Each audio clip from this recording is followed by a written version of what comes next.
ግንቦት 13 ለኛ በለቱ ለነበርነው ጋዜጠኞች በሙሉ ያው እንደ ግንቦት 12 እንደ ግንቦት 11 ኖርማል ቀን ነው። ጠዋት እስከ 4 ሰዓት እስከ 5 ሰዓት ገደማ ማለት ነው። ምንም አዲስ ነገር የለም። ያው ጦርነቱ በአብዛኛው ይካሄድ የነበረው በቅርብ ለአዲስ አበባ ቅርብ በሆኑ አካባቢዎች ነው። ከዛ ውጪ የተለየ የሚባል ነገር አልነበረም ግንቦት 13 እና በመካከል ወደ 5 ሰዓት አካባቢ በወቅቱ የማስታወቂያ ሚኒስትር የነበሩት አቶ አብዱል ሐፊዝ ዩሱፍ ይባላሉ። እሳቸው ኖርማሊ አይታዩም እኛ አካባቢ እና መጡና በመስኮት በኩል ጌታቸው ኃይለ ማርያምን አናገሩት። ጌታቸው ኃይለ ማርያም ደግሞ የዜናና መዋዕለ ዜና ዋና ክፍል ኃላፊ ነበር ያኔ። እና ጌታቸው ኃይለ ማርያም መጥቶ እንግዲህ ዛሬ የትም አትሄዱም፣ በተለይ ዜና አንባቢዎች ከቢሮ እንዳትወጡ የሚጠበቅ ዜና አለ አለ። ዋት እናው ትጓጓያለሽ ነው ስራ ነው ለኛ አይደለም እንዴ? አንቺ ጋዜጠኛ ነሽና ማንኛውንም አዲስ ዜና ብሬክ ብታረጊ ደስ ይልሻል። አንዳንዴ የራስሽን የሞት ፍርድ ይሆናል የምታወጂው፣ ግን መጀመሪያ ላይ ስሜትሽ እንደዚህ ነው። ከዛ ሚኒስትሩ ወጥቶ ሄዱ። አሁን 6 ሰዓት ተቃርቧል። ወዲያውኑ አብሮን መጣ። የጣቢያው እንዳይዘጋ 7 ሰዓት ላይ የቀኑ ስርጭት ያበቃል፣ ያ ዜናው እስኪመጣ እንዳይዘጋ ጋዜጠኞች ከዚህ እንዳይወጡ ተባለ። ኦኬ አንድ ነገር አለ ማለት ነው። ይሄን ዜና ማውራት ያለብኝ እኔ ነኝ አልኩ በውስጤ። አቃለው ነው አሁን ባይኔ የምከታተለው ዳሪዮስን ነው። እሱ ልምድ ስላለው ገብቶሻል። ልምድ ስላለው እሱ ሊያነበው እንደሚችል እገምታለሁ።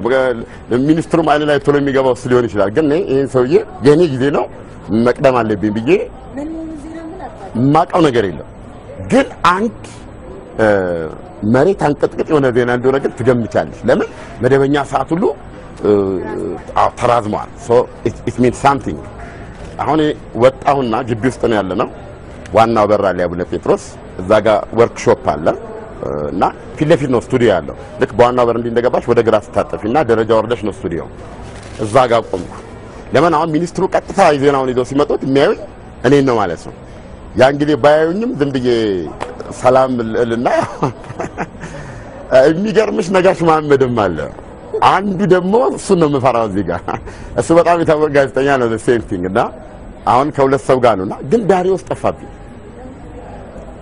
ባይ ዳሪዮስ የለም እና ደስታ ተሰማኝ። በቃ አንድ ስቴፕ ከፍ ሄጃለሁ ብያለሁ። ለምን በዚህ ሲመጡ እኔ ነኝ የምቀበለው ብያለሁ። እና መጨረሻ ላይ መጡ። 6 ሰዓት ተኩል አልፏል ሰዓቱ።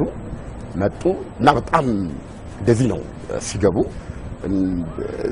ነርቨስ የመሆን ነገር አለ እና ወደ ስቱዲዮ ሲታጠፉ ምንም ወደኛም አላዩ ሲሉ ተከትለን ገባን። የሚያሳዝንሽ ስቱዲዮ ስገባ ነው ልምድ ምን ያህል የበላይነት እንዳለው የተረዳሁት። የዳሪዮስ ድምጽ ይሰማል። ይገርምሻል። እሱ አስቀድሞ ያ ሲባል ወደ ስቱዲዮ ሄዶ ዋና ዜና የምታሰራጨው ደግሞ ስቱዲዮ ዲ ነው። ስቱዲዮች አሉ መቀረጫ፣ ግን ላይቭ ስርጭት ስቱዲዮ ዲ ነው። ኦሬዲ ስቱዲዮ ዲ ወንበር ላይ ተቀምጦ አድማጮቻችን ከጥቂት ደቂቃ በኋላ የሚመጣ ዜና ስላለ እንድትጠብቁ እናሳስባለን እያለ መናገር ጀምሯል። እኔን አናቀም ገጥቶ ይሄ ማለት በምንምና በምንም ምክንያት ሌላ ሰው ገብቶ ሊያነብ አይችልም። አንድ መቀመጫ ላይ እሱ ተቀምጦ ስለዚህ አማራጭ አልነበረንም። በእውነት ጥልቅ ሀዘን ባይባልም የሚያስቅ ሀዘን ተሰምቶኛል። የአያሌ ኢትዮጵያውያንን ሕይወት መጥፋትና ከኑሮ መፈናቀል ያስከተለ ሁኔታ እንዲለወጥ በልዩ ልዩ መልክ ጥረት ሲደረግ ቆይቷል። ሆኖም ችግሩ አልተቃለለም። ይልቁንም ወደ ባሰ ደረጃ እየተሸጋገረ በመሄድ ላይ ይገኛል።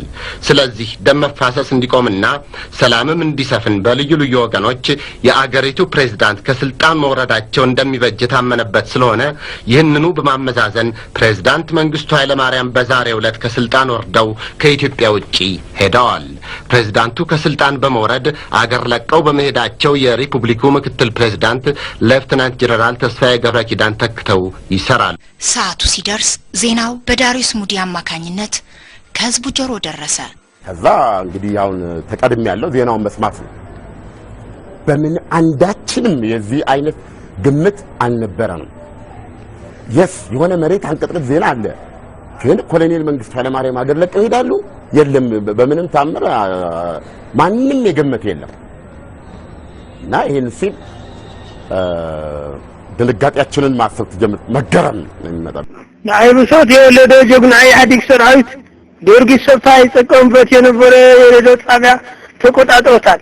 1900 ነበር አንተ 83 ነው 83 ናይሉ ሰው የወለደው ጀግና የኢህአዴግ ሰራዊት ጊዮርጊስ ሰፋ ይጠቀምበት የነበረ የሬዲዮ ጣቢያ ተቆጣጥሮታል።